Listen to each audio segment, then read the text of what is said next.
Samweli wa mbere igice cya 7.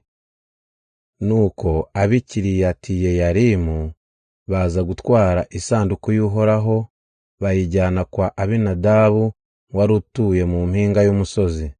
Batoranya umuhungu we Eleyazari ngo abe umurinzi wayo.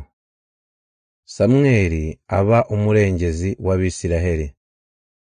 Isanduku ihamara imyaka 20 yose.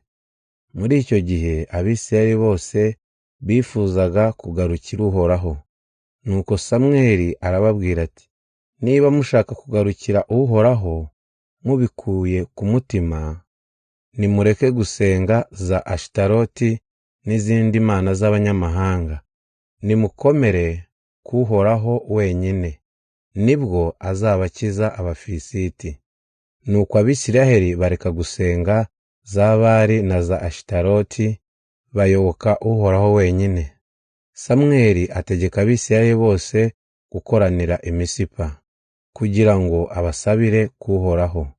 Nuko bakoranira i Misipa, bavoma amazi bayasuka hasi imbere y'Uhoraho, biyiriza ubusa baravuga bati, koko twacumuye ku Uhoraho. Aho niho Samweli yatangiriye kuba umurengezi w'Abisiraheli. Abafilisiti bamenye ko Abisiraheli bakoraniye i Misipa, abategetsi babo batera igihugu cya Isiraheli. Abisiraheli babimenye bashya ubwoba, babwira Samweli bati, komeza utwingingire Uhoraho Imana yacu adukize Abafilisiti. Nuko Samweli afata umwana w'intama utaracuka, awutambira Uhoraho ho igitambo gikongorwa n'umuriro, kandi yingingira Abisiraheli. Uhoraho nawe yita kuri iryo sengesho. Koko rero igihe Samweli yatambaga icyo gitambo, Abafilisiti basatira Abisiraheli ngo babarwanye. Ariko Uhoraho ahindisha cyane inkuba, aca igikuba mu ngabo z'Abafilisiti. Abisiraheli bazikubita inshuro. Abisiraheli bava i Misipa birukankana Abafilisiti, babica umugenda, babageza hepfo ya Betikari.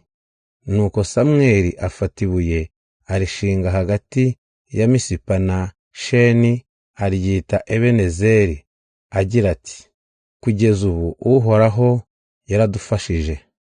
Abafilisiti batsindwa batyo, ntibongera gutera igihugu cy'Abisiraheli.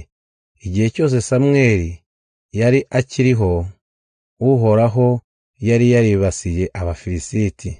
Abisiraheli bisubiza imigi yabo Abafilisiti bari barigaruriye mu karere kari hagati ya Ekuroni na Gati.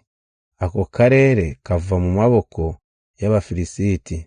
Nuko hagati y'Abisiraheli n'Abamori haba amahoro. Samweli yabaye umurengezi w'Abisiraheli kugeza apfuye.